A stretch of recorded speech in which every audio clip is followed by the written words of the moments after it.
Hi guys, welcome to my YouTube channel ಕವೀಸ್ ಕೈ ರುಚಿ. ಇವತ್ತು ನಾನು ಸಪೋಟ ಮಿಲ್ಕ್ ಶೇಕ್ ಮನೇಲಿ ಹೇಗೆ ಮಾಡೋದು ಅಂತ ತೋರಿಸ್ತಾ ಇದ್ದೀನಿ. 6 ಸಪೋಟನ ಪೀಲ್ ಮಾಡಿ ತೊಗೊಂಡಿದ್ದೀನಿ. ಸಪೋಟ ಕಟ್ ಮಾಡಿ ಮಿಕ್ಸಿ ಜಾರ್ಗೆ ಹಾಕಬೇಕು. ಮಿಕ್ಸಿ ಜಾರ್ಗೆ ಇಂಗ್ರೀಡಿಯೆಂಟ್ಸ್ ಹಾಕೋಕ್ಕೆ ಏನೇನು ಬೇಕು ಅಂತಂದರೆ 2 ಗ್ಲಾಸ್ ಮಿಲ್ಕು, 2 ಏಲಕ್ಕಿ, 2 ಸ್ಪೂನ್ ಸಕ್ಕರೆ ಬೇಕು. ಏಲಕ್ಕಿನ ಪೌಡ್ರ್ ಮಾಡ್ಕೊಂಡು ತಗೋಬೇಕು. ಸಪೋಟ ಪೀಸ್ ಮಾಡಿ ಗ್ರೈಂಡ್ ಮಾಡಬೇಕು. ಮೊದಲು ಸಪೋಟ ಅಷ್ಟೇ ಗ್ರೈಂಡ್ ಮಾಡಿ ಪೀಸ್ ಮಾಡಿ ಮಿಕ್ಸ್ ಮಾಡಬೇಕು. ಏಕೆಂದರೆ ಹಾಲು ಹಾಕಿದ್ರೆ ಸಪೋಟ ನೀಟಾಗಿ ಗ್ರೈಂಡ್ ಆಗೋಲ್ಲ. ಸ್ವಲ್ಪ ಹಾಲು ಹಾಕ್ತಾ ಸಪೋಟನ ಗ್ರೈಂಡ್ ಮಾಡಿ. ನೆಕ್ಸ್ಟು ಅದಕ್ಕೆ 2 ಸ್ಪೂನ್ ಸಕ್ಕರೆ ಏಲಕ್ಕಿ ಪುಡಿ ಹಾಕಿ ಮಿಕ್ಸ್ ಮಾಡಿರಿ.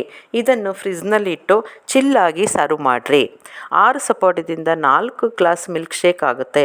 ಮಕ್ಕಳಿಗೆ ಇನ್ನೂ ಟೇಸ್ಟಿಯಾಗಿ ಬೇಕಂತಂದರೆ ಸಕ್ಕರೆ ಬದಲಿಗೆ ಚಾಕ್ಲೇಟ್ ಸಿರಪ್ ಹಾಕ್ಬೋದು. ಗೈಸ್, ವಿಡಿಯೋ ಇಷ್ಟ ಆಗಿದ್ದರೆ ಲೈಕ್ ಮಾಡಿ, ಶೇರ್ ಮಾಡಿ, ಸಬ್ಸ್ಕ್ರೈಬ್ ಮಾಡಿ. ನಾನು ಪ್ರತಿ ಸಲ ಅಪ್ಲೋಡ್ ಮಾಡಿದಾಗ ನಿಮಗೆ ನೋಟಿಫಿಕೇಷನ್ ಬರಲು ಬೆಲ್ ಐಕಾನ್ ಪ್ರೆಸ್ ಮಾಡಿರಿ. Thank you.